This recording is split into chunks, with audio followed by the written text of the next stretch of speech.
everybody, welcome back to Ask Claire, and we are in January already, and we are discussing fitness for motherhood or training specifically for, the daily tasks of being a mum.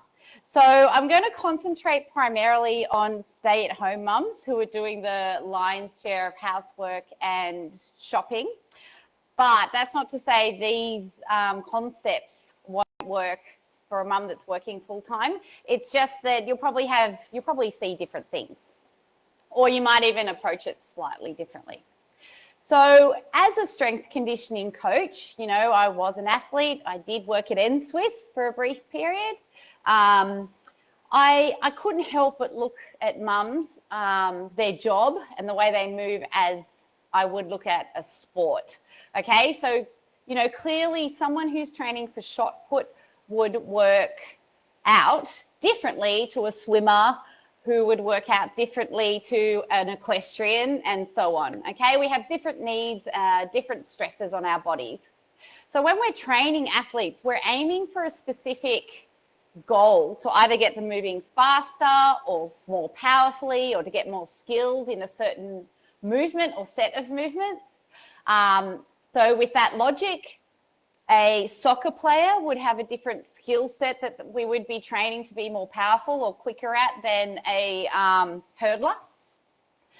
But a consequence of repetitive movements is that we will adapt sort of posturally for those movements, which can be both a good and a bad thing. But as a general rule for mums, we want to balance those movements, unwind them and release them to allow her posture to be as aligned as possible with as little effort as possible.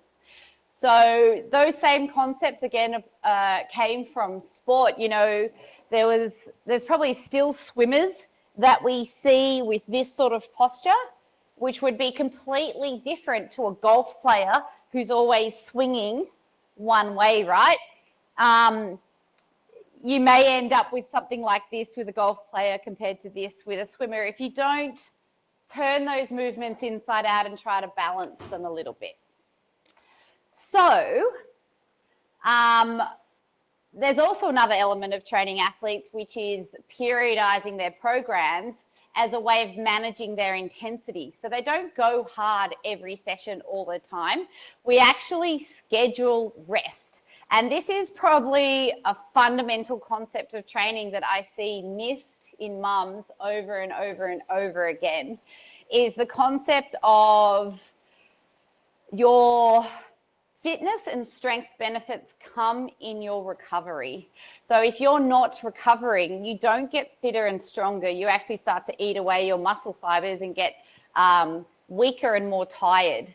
So balancing intensity is really important too. So all these concepts work for mums. They have an active job, and that job happens to go for 24 hours, 7 days a week. So concentrating on these women, we're going to have a look at how to strength train to be more powerful, stronger at motherhood. We're going to have a look at balance, the kind of balance you need to be a functional mum, like balance in the gym and lifting in the gym for that matter, compared to what you need to do in life, how to make it more specific so that your job is more effortless. We're going to look at fitness. Again, fitness is specific to the sport. A marathon runner requires different fitness to a 100-meter sprinter. They don't have the same training program, even though they're both runners. We're going to look at diversity of training. If you only give them one strategy to get up off the floor, then if anything happens, like an injury or an overuse or whatever, they have no other strategy. So we want diversity in our bodies. My shoulder doesn't just do this. My shoulder does this, and that's what we want to train. Releases, so looking at common postural compensations and how to unwind them. And then the importance of downtime, so how we can incorporate that into our overall training plan too. So if we're looking at our mums, we're thinking, what are they doing every day that I can train for in the gym, make them stronger, more powerful? what are they doing every day that I can make them more diverse at? Like if they are so tight in their lower back, they can only lift like this.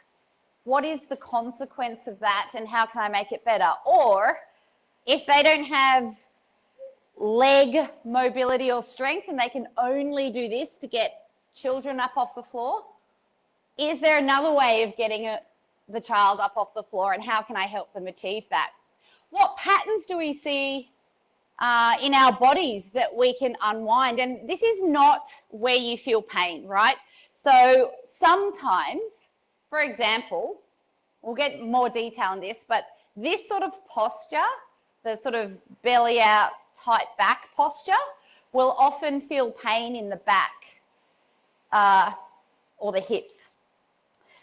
But it's not, you can't assume that it's just a tight back and it needs stretching, although with this particular posture, that is some of it. It could also be long abs. It could also be, you know, a balance thing caused by a postural problem somewhere else. So if you see something or you feel pain, take it on as information, but recognize it could be weak, long, strong, tight, or unstable. Don't just go and stretch it.